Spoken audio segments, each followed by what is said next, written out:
Assalamualaikum warahmatullahi wabarakatuh. Perkenalkan, nama saya Septina Inayatul Fajri dengan NIM 190807654 dari kelas Pendidikan Kimia 5C1. Mata kuliah Praktikum Biokimia. Di sini saya akan membahas mengenai aktivitas enzim alfa amilase pada saliva. Tujuan dari praktikum ini adalah untuk memahami beberapa faktor yang mempengaruhi aktivitas enzim alfa amilase pada saliva.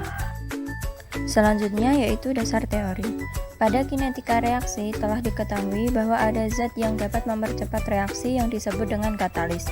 Katalis dapat dikelompokkan menjadi biokatalis dan non-biokatalis. Berbeda dengan non-biokatalis, biokatalis bekerja sangat tergantung dari kondisi lingkungannya. Enzim merupakan biokatalis yang sangat aktif. Hanya dengan sedikit saja enzim dapat bekerja. Umumnya, enzim terdapat dalam organ yang hidup, misalnya sebagai larutan koloidal dalam fluida tubuh seperti air ludah, darah, cairan lambung, cairan pankreas, dan lain-lain. Enzim juga terdapat dalam tanaman, misalnya bromelin pada buah nanas, papain pada pepaya, dan urease pada kedelai. Amilase merupakan enzim pencernaan, terutama dilakukan oleh pankreas dan kelenjar ludah. Fungsi utama dari enzim amilase adalah untuk memecah fatty dalam makanan sehingga dapat digunakan oleh tubuh.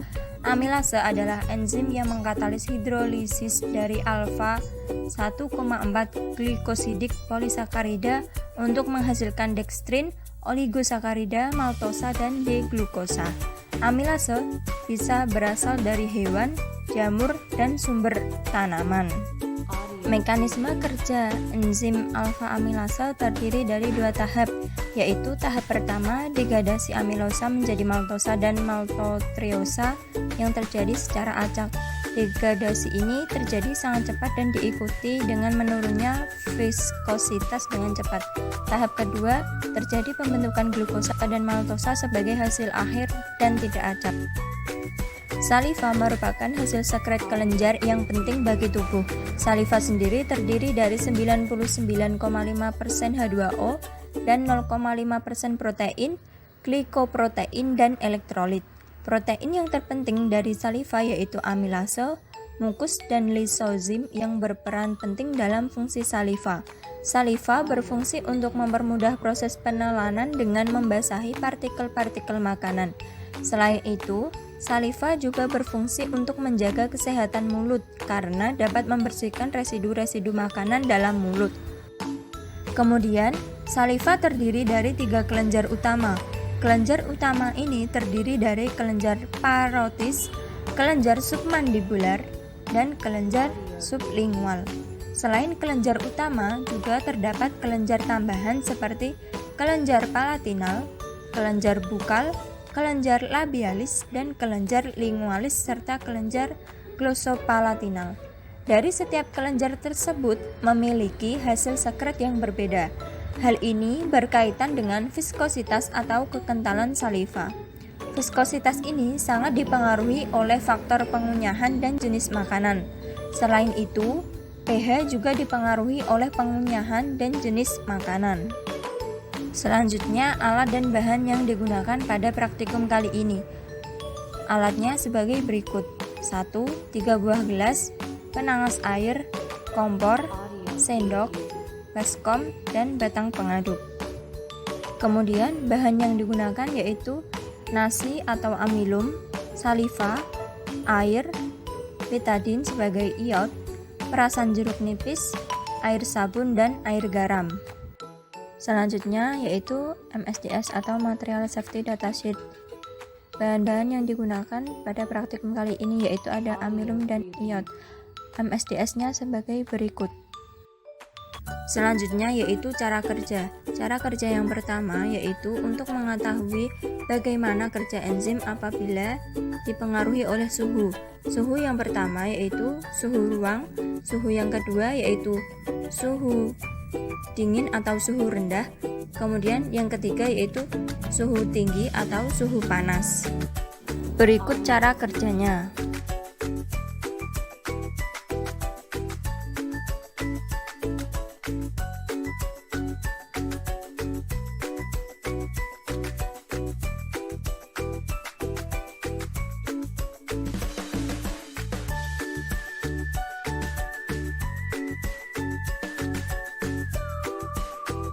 Untuk cara kerja yang kedua yaitu untuk mengetahui bagaimana kerja enzim apabila dipengaruhi oleh pH. pH yang pertama yaitu pH asam, pH yang kedua yaitu pH netral, dan pH yang ketiga yaitu pH basa. Berikut cara kerjanya.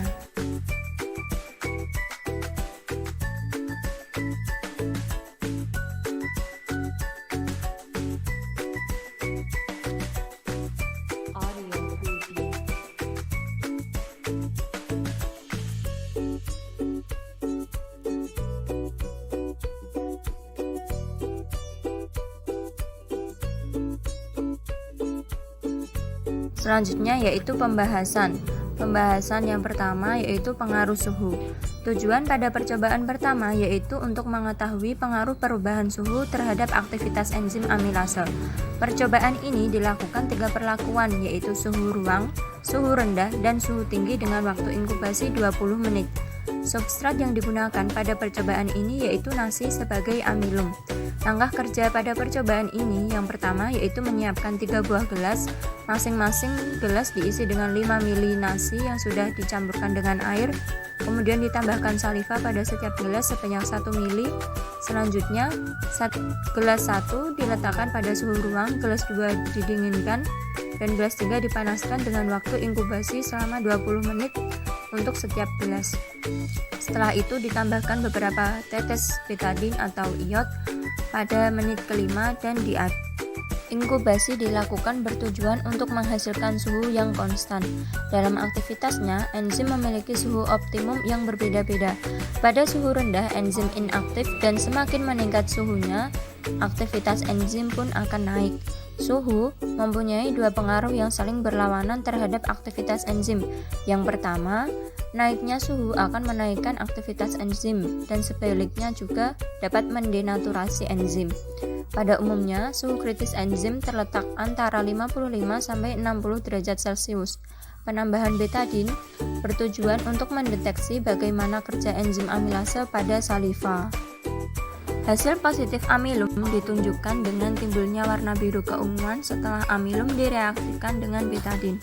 Terbentuknya warna tersebut dikarenakan amilosa yang berikatan dengan betadine akan menghasilkan warna biru dan amilopektin yang berikatan dengan iodin memberikan warna violet kebiruan atau ungu. Dengan menggunakan iod, kita mengetahui suatu bahan mengandung amilum atau tidak. Amilase berfungsi untuk memecah amilum. Dengan kata lain, dengan uji iod kita akan mengetahui ada atau tidaknya aktivitas enzim amilase pada suatu bahan. Kemudian, pada gelas pertama yaitu pada suhu ruang, enzim bekerja dengan baik karena tidak terjadi pemanasan dan pendinginan dan hasil percobaannya ditunjukkan dengan warna larutan tidak berwarna kemudian menjadi ungu kebiruan. Hal tersebut menunjukkan bahwa pada gelas 1 enzim bekerja dengan optimal. Kemudian pada gelas 2 dilakukan pendinginan.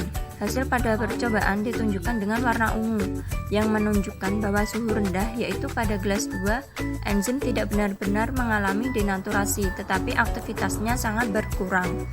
Kemudian pada gelas 3 dilakukan pemanasan.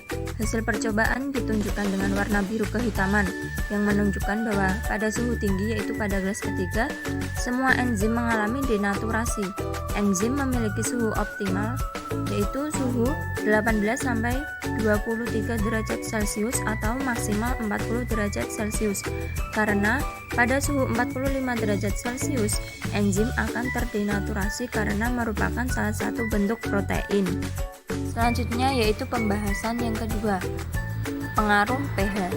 Tujuan pada percobaan kedua yaitu untuk mengetahui pengaruh pH aktivitas enzim amilase pada substrat, yaitu nasi. Menurut Suseno, enzim diastase atau amilase mula-mula diberi nama zimase yang terdapat pada enzim diastase tersebut yang berarti pemisahan. Cara kerja enzim diastase adalah mengubah karbohidrat kompleks atau polisakarida menjadi karbohidrat dengan rantai karbon yang sederhana atau monosakarida.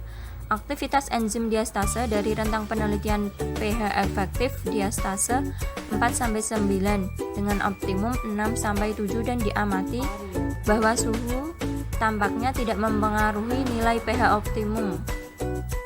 Perubahan tingkat keasaman akan menyebabkan terjadinya penurunan aktivitas. Aktivitas enzim terus meningkat hingga tercapai pH optimum dan menurun setelah pH optimum.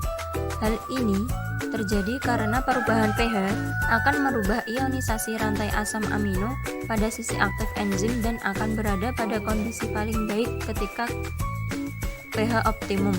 Enzim yang memiliki struktur 3 dimensi yang tepat dan berada pada konformasi terbaik menyebabkan enzim dapat mengikat dan mengolah substrat dengan kecepatan maksimum sehingga menghasilkan produk secara maksimum. Sehingga perubahan pH mempunyai pengaruh sangat nyata terhadap aktivitas enzim.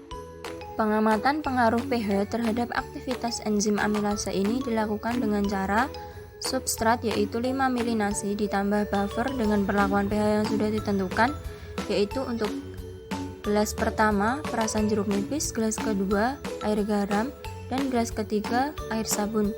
Dimasukkan ke dalam gelas, kemudian ditambahkan 1 ml saliva. Kemudian pada gelas tersebut ditambahkan betadine sebanyak 2 tetes pada masing-masing gelas. Kemudian didiamkan selama 20 menit dan diamati perubahan apa yang terjadi. Dari percobaan yang telah dilakukan menunjukkan bahwa aktivitas enzim bekerja pada pH efektif diastase 4-9 dengan optimum 6-7, yaitu pada gelas 1, yaitu pada perasan jeruk nipis, dan gelas 2 air garam sebagai buffernya, yaitu ditandai dengan hasil akhir pada gelas pertama. Larutan menjadi putih dan terdapat endapan ungu kebiruan yang menunjukkan enzim bekerja pada pH efektif diastase 4-9. Kemudian hasil akhir tersebut menunjukkan bahwa amilum terpecah menjadi glukosa.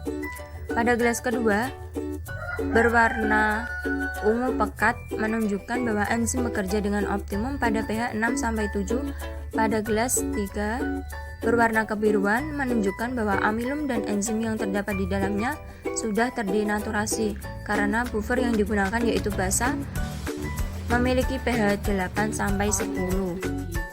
Selanjutnya yaitu kesimpulan. Kesimpulan dari percobaan kali ini yaitu yang pertama, enzim bekerja dengan baik pada suhu ruang karena tidak terjadi pemanasan dan pendinginan yang menyebabkan denaturasi. Hasil pada percobaannya ditunjukkan dengan warna larutan tidak berwarna kemudian menjadi ungu kebiruan. Yang kedua yaitu enzim bekerja dengan baik pada pH efektif diastase 4-9 dengan optimum 6-7. Hasil percobaannya ditunjukkan pada gelas 1 dan 2. Gelas 1 larutan menjadi putih dan terdapat endapan ungu kebiruan yang menunjukkan bahwa enzim bekerja pada pH efektif diastase 4-9. Kemudian hasil akhir tersebut menunjukkan bahwa amilum terpecah menjadi glukosa. Kemudian pada gelas 2, warna ungu pekat menunjukkan bahwa enzim bekerja dengan optimum pada pH 6-7. Berikut adalah daftar pustaka yang digunakan untuk menyusun laporan praktikum yang berjudul aktivitas enzim alfa amilase pada saliva.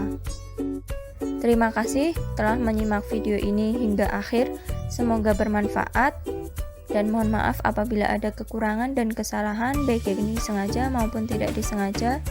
Wallahul muwaffiq ila aqwamit thoriq. Wassalamualaikum warahmatullahi wabarakatuh.